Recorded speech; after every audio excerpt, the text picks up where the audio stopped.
Où est né véritablement l'homme à qui l'on vient de serrer la main? Dans une clinique brésilienne? Dans le bureau d'un sulfureux avocat corse? Ou dans celui d'un homme politique insulaire tout aussi sulfureux? À vous de choisir, en suivant les pas d'Edgar Vicenzini, avec ou sans filtre.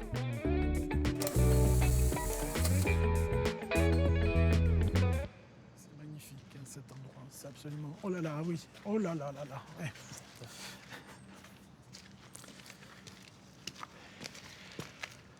Bienvenue dans votre vie, Edgar. Waouh. L'effet waouh, il y est.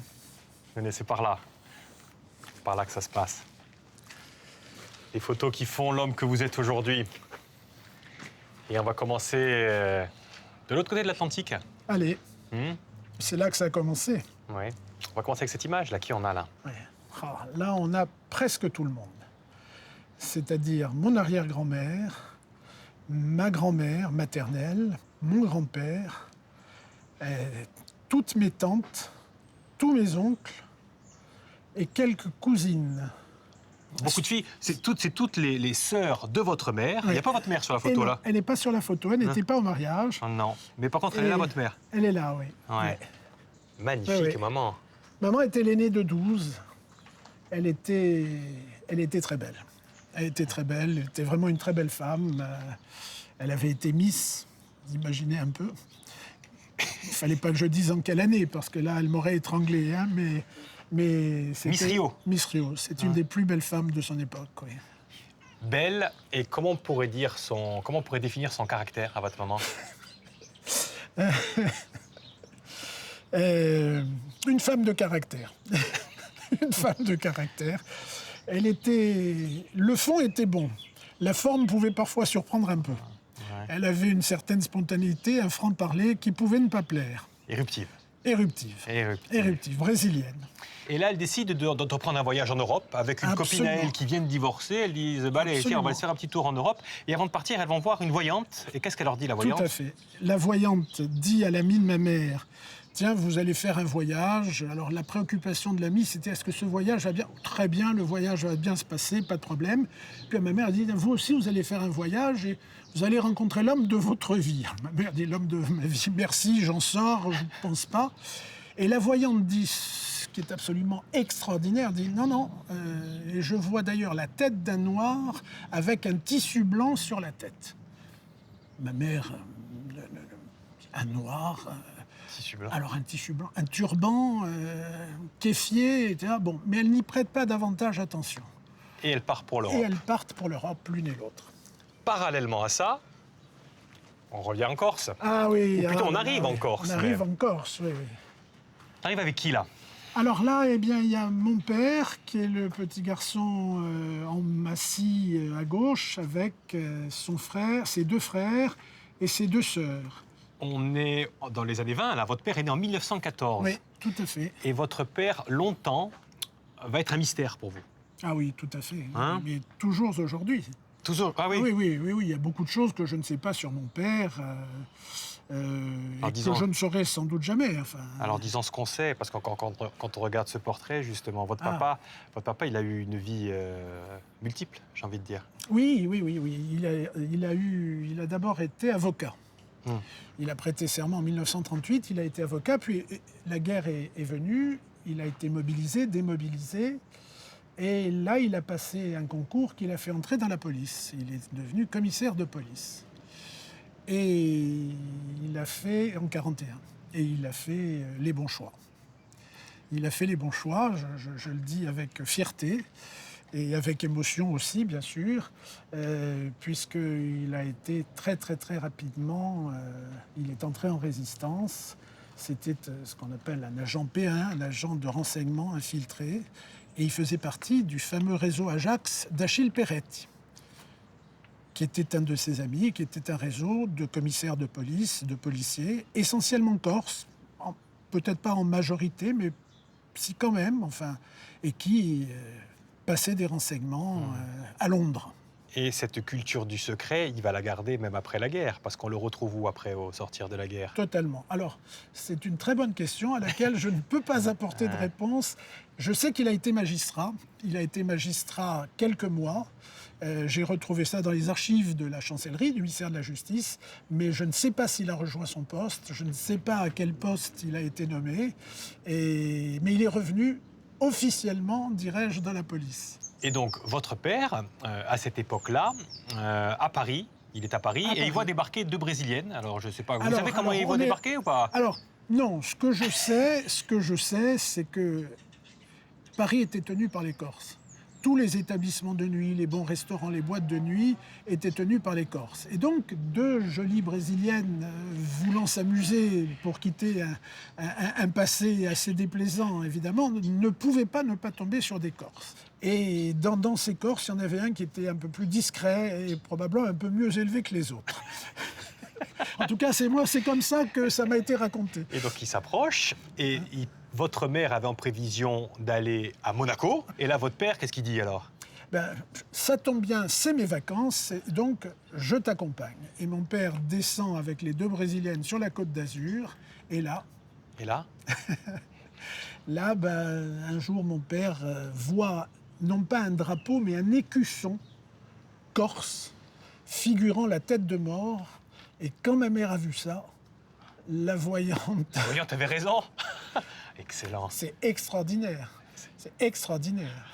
Et du coup, c'était l'homme de sa vie. Du coup, alors, dans les faits et avec le recul, ça a été en effet l'homme de sa vie. Parce qu'ils s'écrivent déjà pendant 8 mois. Alors voilà, ouais. Elle rentre au Brésil, ils s'écrivent et puis elle revient et ils se sont mariés en juillet 1948. Donc, et vous naissez quelques temps après, justement. Je nais bien plus tard, oui. Alors, vous ne naissez pas à Paris? Non, Edgar. Je nais à Rio. Ouais, vous naissez à Rio de Janeiro, vous? Oui. Et je ne remercierai jamais assez ma mère de m'avoir fait naître à Rio. Mais pourquoi il fallait à tout prix naître à Rio? Enfin, il fallait accoucher à Rio Eh bien, parce que ma mère ne connaissait pas le mode d'emploi des enfants. Et auprès de sa mère, qui en a eu 12, et de ses sœurs, qui en avaient déjà quelques-uns, elle s'est dit qu'elle serait probablement dans un environnement un peu plus sécurisé. D'accord. Ma mère ne savait même pas faire la cuisine. Eh bien justement, on va revenir sur la photo d'à côté, parce que vous restez 3 mois, le temps de faire vos premiers... 3 mois, et je viens directement en Corse, en fait. Eh bien allez, allons en Corse. Passer de Rio... Là, ouais. Alors on n'a pas dit, la famille est originaire de Bastia, hein, bien sûr. Oui, tout à fait. Bastia et Santa Maria di Lota et Brando. Voilà, les points de la famille, c'est au bord de mer Mi-Homme et Erbalonga. Et quand vous arrivez, justement, là, vous n'êtes pas si bien que ça, finalement, Non. Là, ça va, mais quand j'arrive à 3 mois, je ne vais pas bien du tout. Il faut quand même appeler un médecin. Ce petit ne va pas bien. Et on a appelé un médecin, et je suis sauvé en quelque sorte par le docteur Biaggi, qui me voyant dit « Mais vous lui donnez à manger à cet enfant ?» Ah oui, effectivement, le mode d'emploi. Et voilà, non, mais je ne connaissais pas du tout le mode d'emploi. Mais je ne lui en veux pas. Non, alors, puisque vous êtes là. Et donc, vacances, vous passez vos premières vacances en Corse. Toujours. Et ça sera d'ailleurs le leitmotiv de votre vie, absolument, effectivement. Oui. Et on va aller d'ailleurs en Corse. Tenez, venez, là. Ah oui, tout à fait, oui.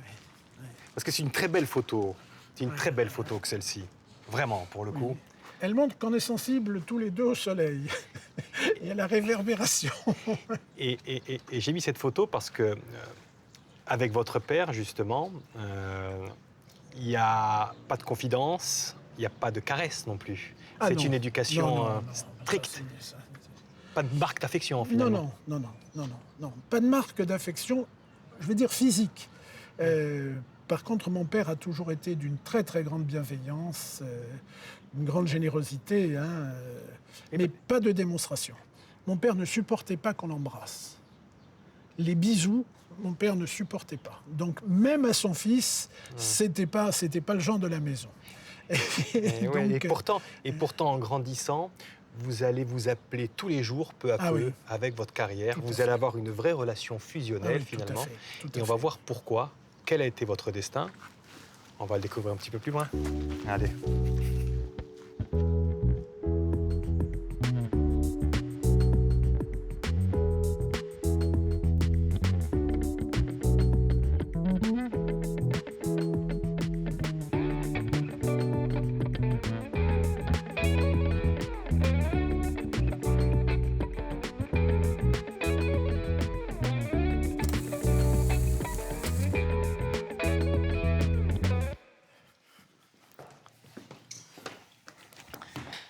Prenez place, Edgar.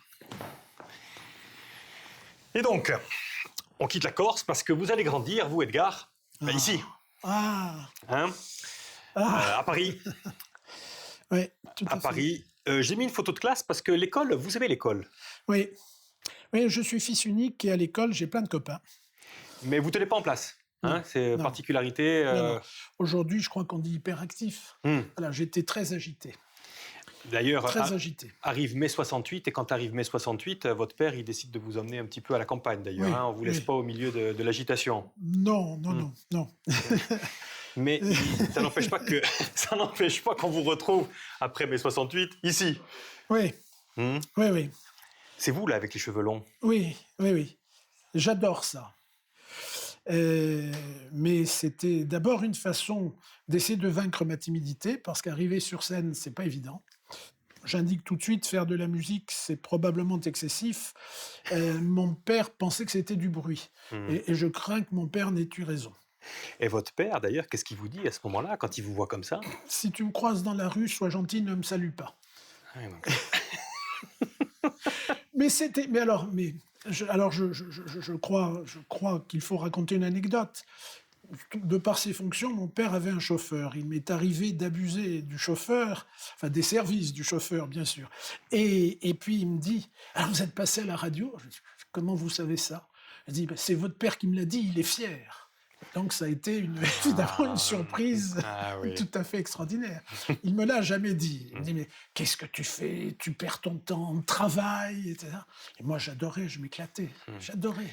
Mais effectivement, parallèlement, vous allez au lycée Claude Bernard, vous avez Julien Gracq comme prof, donc quand on a son bac, on a l'embarras du choix.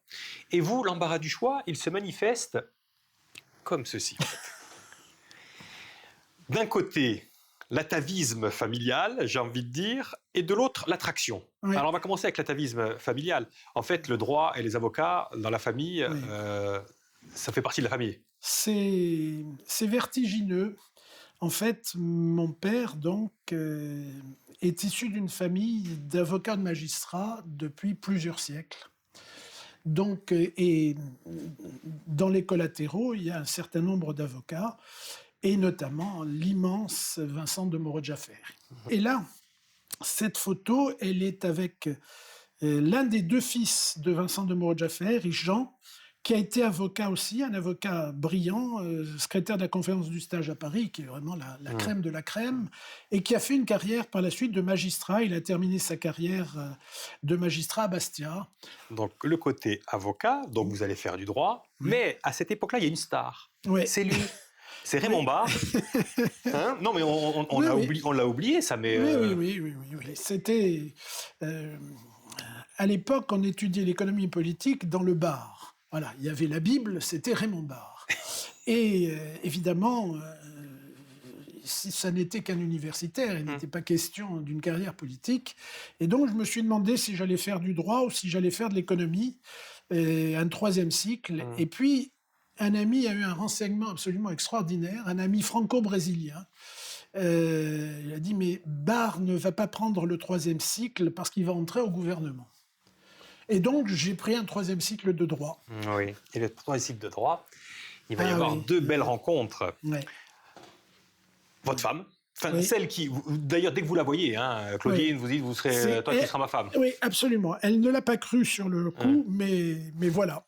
Ça fait 50 ans qu'on se connaît et 48 ans qu'on s'est mariés. Donc effectivement, rencontré sur les bancs de la fac de droit, et puis il y a lui qui est très très Ah oui. important, lui. Lui, c'est vraiment c'est un tournant. La carrière universitaire m'intéressait et je pensais m'orienter vers l'agrégation de droit privé. Et donc, j'ai fait cette rencontre absolument extraordinaire, le professeur Mallory, Philippe Mallory.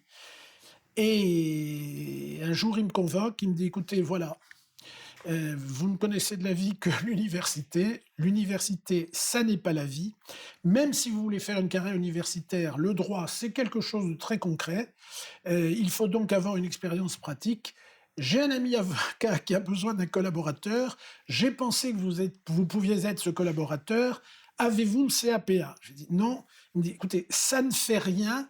Est-ce que ça vous ennuie qu'il soit corse? Je dis, Non, évidemment. Bon, alors soyez gentils, prenez donc contact avec moi, de ma part, pardon, avec maître Avec maître Jean-Baptiste Biaggi, absolument. Et là, le coup de foudre. Il vient de se faire larguer par ses associés. Hein. Tout et à donc, fait. il a besoin de recomposer Voilà, encore un cabinet. Il faut recomposer l'équipe. Et vous n'avez pas encore votre diplôme d'avocat, mais vous bossez déjà pour lui, civiliste. Hein, Absolument, déjà, hein. tout à fait. Et en parallèle quand même, il y a lui qui intervient dans votre vie. Ah oui, oui. Parce oui, que oui. le nom de famille de votre femme, de Clini, c'est Selvaggi. Absolument. Et là, on a le papa Selvaggi, qui travaille, lui, au Sénat. Oui, tout à fait. Hum. C'est le chef, le chef des fonctionnaires, bien sûr. Hein, il n'est pas président, c'est pas un élu, c'est pas un politique, mais c'est celui qui fait tourner la baraque, oui. Et qu'est-ce qu'il vous dit? Eh bien, il me dit, tu sais, Edgar Faure a créé à l'Assemblée les assistants parlementaires, le Sénat va être obligé de s'aligner. Si, par hasard, tu pouvais être recruté au Sénat comme assistant parlementaire, c'est une belle maison, tu verras, ça peut être intéressant. Et il vous envoie retrouver... Et voilà. Lui, qui vient de se Merveilleux. faire élire sénateur. Oui, Hein, le 25 septembre 1977. dans les Il est Hauts-de-Seine. élu sénateur des Hauts-de-Seine. Des Hauts-de-Seine, absolument. il a besoin d'assistants parlementaires. Et là, je découvre un homme absolument extraordinaire. Ce que, à mon sens, trop de gens ne savent pas. D'abord, un homme d'une culture encyclopédique. Il sait tout sur tout. Il lit énormément, il comprend tout d'une fulgurance. Il est d'une bienveillance qu'on ne soupçonne pas, compte tenu de l'image qu'il a Charles accepté Pasqua, de donner. bienveillant, donc. Oui, très, vraiment. D'une tolérance, d'une indulgence, notamment vis-à-vis de moi, tout à fait remarquable. Et quelle école, quelle école, quelle école. Et l'école, vous continuez d'y aller à l'école, justement, Oui. parce que Oui. on vous retrouve là, un an après, là. Oui. Prêtez Donc, serment. je passe le CAPA, je prête serment. Donc, mon père était au Brésil avec ma mère, mais il m'a téléphoné ce jour-là et il m'a tenu un discours absolument extraordinaire que je ne soupçonnais pas. Hein. Il m'a dit, bon, tu as choisi d'être avocat, c'est très bien, tu vas te trouver confronté aux magistrats. Oui, ne les crains pas, ce sont des lâches. N'oublie jamais que ceux qui condamnaient les collaborateurs en 1946 condamnaient nos camarades résistants en 1944. C'était les mêmes. Donc voilà le message que je reçois le 15 février 1978 de mon père, le jour de ma prestation de serment. Voilà. Et dès le lendemain, en fait, c'est ça. C'est la dualité de votre début de carrière entre, d'un côté, Jean-Baptiste Biaggi, un des fondateurs de l'OAS, hein, effectivement, et de l'autre, Charles Pasqua, un des fondateurs du SAC. Oui, alors... Donc vous êtes le confident de deux ennemis. Alors, le confident, c'est beaucoup d'honneur que vous me faites, mais en tout cas, je les vois quotidiennement, oui. Ouais. Et puis, à partir de 1983, il y a l'avocat de Charles Pasqua qui va se retirer parce qu'il a été élu de Védjan.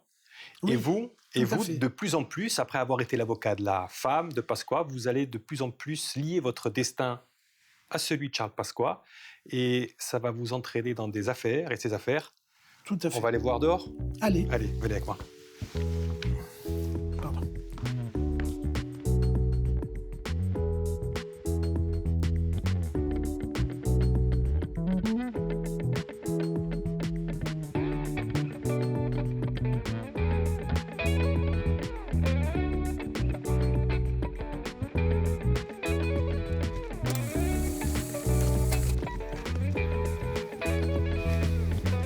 Allez Edgar, prenez place, voilà, face à l'écran.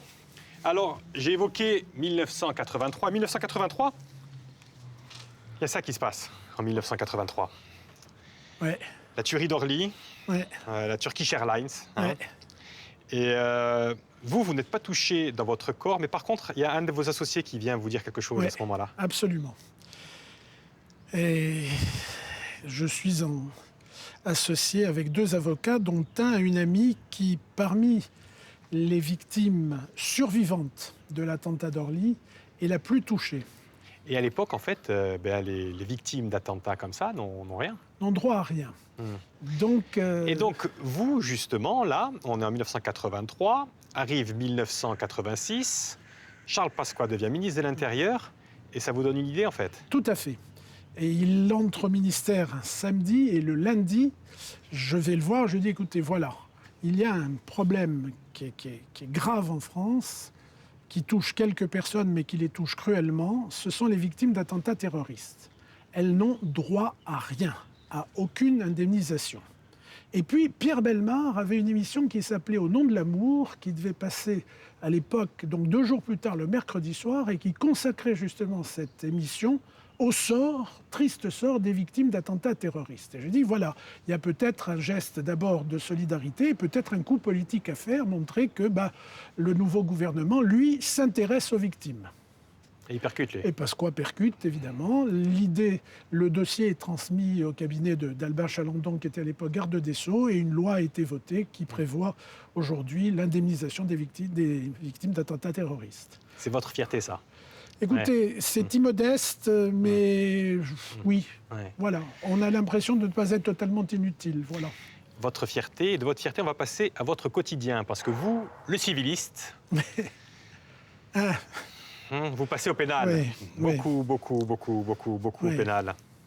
Et au pénal, en compagnie de Charles Pasqua, vous allez l'accompagner dans tous ces, on peut dire, déboires, en tout cas dans tous les procès qu'il va avoir. Voilà, oui, presque tous les procès, mais ce sont des procès, effectivement, dans lesquels j'ai eu la chance, le privilège d'intervenir, oui.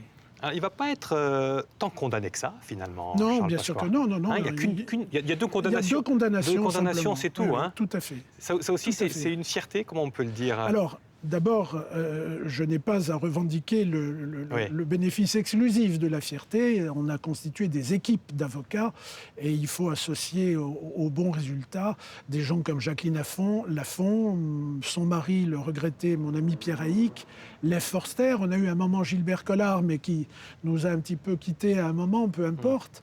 Enfin voilà, il y avait une équipe et le bon droit, la vérité, en réalité, a été reconnue. Parce qu'il y a votre fierté, il y a votre quotidien, et puis il y a votre combat. Hein? Oui. Alors, pardonnez la composition, mais... Non, c'est bien. C'est un vrai sujet. Eh oui, c'est quoi le sujet, en fait? Les fausses valeurs. Les fausses valeurs. Outreau a donné lieu au scandale que l'on sait, et nous sommes un certain nombre d'avocats à nous dire « enfin, le soleil va briller ». Et enfin, on va peut-être assister à un changement de méthode de la part d'un certain nombre de magistrats. On va peut-être avoir un vrai équilibrage, je dirais, des forces dans le cadre du procès pénal, de la procédure pénale. Pas du tout. Alors, avec mon amie Christine Courrégé, qui est une fabuleuse avocate, très belle personne, on s'est dit, bon, il faut quand même qu'on explique ce qui se passe réellement.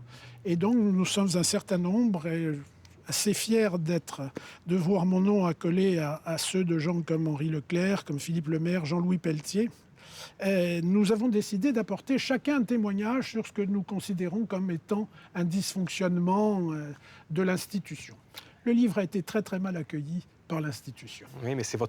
C'est un combat contre les magistrats? Il y a quelque chose qui ne va pas avec les C'est pas un combat contre les magistrats. C'est un combat contre une certaine façon d'appréhender la justice et de rendre la justice. Et je crois qu'en France, nous restons imprégnés de la culture inquisitoriale, de l'Inquisition. Je suis de ceux qui estiment que cette attitude qui est hostile à la défense, en tout cas à une certaine forme de défense, est condamnable. On le voit dans d'autres domaines, le mépris de la présomption d'innocence. La présomption d'innocence n'a aujourd'hui plus aucun sens. Et ça ne joue pas simplement pour les gens qui sont connus, qui peuvent avoir droit à un traitement médiatique, mais on le voit évidemment au quotidien pour des gens anonymes. Alors vous comprenez l'esprit de... Parce que Eva Joly, vous ne la portez pas dans votre cœur. Hein. C'est la raison pour laquelle j'ai mis aussi... On va pas faire un combat personnel, mais elle fait partie en tout cas. Non. Et si j'ai mis ça, justement, si j'ai mis cette composition, c'est parce que vous dites que votre papa avait raison quand vous avez prêté serment ou pas? Alors oui, alors je ne dirais pas qu'elle est là, je ne me permettrai pas. Bien sûr, non, pense pas. Je pense au contraire qu'elle a été particulièrement courageuse. Hein. C'est une femme qui a vécu sous protection policière pendant de longues années. Mais c'est ses méthodes que je contestais. quand elle convoquait quelqu'un qui ne lui disait pas la vérité, alors qu'elle savait, elle, quelle était la vérité, elle le mettait en détention provisoire et elle disait avec son accent norvégien pour attendrir la viande. Eh bien, si ces propos ont vraiment été tenus par Eva Joly, je trouve que c'est regrettable, mais ce qui est sûr, c'est que cet état d'esprit continue encore aujourd'hui de prévaloir dans le fonctionnement du système judiciaire. Je le regrette, parce que je pense que là, en France, on mérite mieux que ça, mais c'est comme ça. Et en tout cas, ce combat-là, je pense que nous sommes nombreux à le mener. Alors on va prendre un petit peu de, pas de hauteur, mais de distance avec Paris. Et on fait un petit voyage au Brésil. Oui. Ah oui. Eh bien, au risque de surprendre, c'est une de mes grandes fiertés de père. Car j'ai une fille aînée qui danse fabuleusement la samba et qui a défilé dans une très belle école de samba lors du carnaval. Elle n'est pas que danseuse, hein, Vanina. Hein. Non. Vanina, elle est brillante. Elle a fait son université à Chicago. Oui, elle a fait Sciences Po, Chicago. Et c'est la plus intelligente de la famille. Elle a choisi de vivre au Brésil. Et qu'est-ce qu'elle fait dans la vie? Parce qu'elle fait un métier très utile aussi, elle. Oui. Elle travaille pour l'ONU et pour l'ONU Femmes en particulier. Ouais. Après avoir travaillé également avec et pour la Banque mondiale dans tout ce qui était microfinancement. Oui, avec Mohamed Youssouf, elle a même rencontré Obama, etc. Absolument. Sacrée carrière. À Chicago. Sacrée carrière, elle a eu beaucoup de chance. Mais je pense qu'elle la mérite. Donc elle habite à Rio. Oui. Et puis il y a votre deuxième fille. Et Antonia. Qui est où, là? Qui est née avocate, qui est à Paris, qui est née avocate, qui a prêté serment. Elle aussi, les magistrats, c'était pas sa tasse de thé, en tout cas. Elle a eu un incident extraordinairement violent avec un magistrat. Elle a une spontanéité qu'elle a probablement héritée de ma mère. C'est-à-dire qu'elle dit leur fait aux gens, quand bien même seraient-ils des magistrats. Et c'est vrai que ça. Des fois, il faut savoir se taire, ça n'a pas plu beaucoup. Voilà, il faut savoir être diplomate, être rond. Et c'est ce que vous êtes encore, vous aussi, justement, Edgar, parce que vous avez 71 ans aujourd'hui. Vous plaidez encore. C'est quoi votre combat que vous continuez de mener comme ça? La justice. La justice. Je ne sais pas si... Je me sens très corse. Je crois être très corse. Et tout petit, depuis ma plus tendre enfance, aussi loin que remonte ma mémoire, j'ai toujours eu une aversion pour l'injustice. Mais les enfants, c'est assez commun, c'est assez banal. Ils disent, c'est pas juste, etc. Et malheureusement, quand on est confronté à l'injustice, on a envie que ça cesse. Et donc, on a envie que la justice finisse par triompher. Il y a du travail. Oui, il vous reste encore du temps. J'espère. Parce que dans la famille, on vit vieux, de toute façon. Oui, apparemment. Oui. Allez, venez. Écoutez, dernière photo, elle est pour moi. Merci, vraiment. Non, merci à vous. Allez, faites-moi un beau sourire. Voilà. Ça a été un plaisir de vous rencontrer, Edgar. C'est un honneur pour moi. Non, l'honneur, c'était pour moi. Merci. À bientôt. Et j'espère qu'on se recroisera quand vous venez en Corse. Vous allez aller plutôt du côté de Bastia, mais quand vous venez sur Ajaccio, n'hésitez pas. Je ferai un effort. Ah, super. Allez. Merci.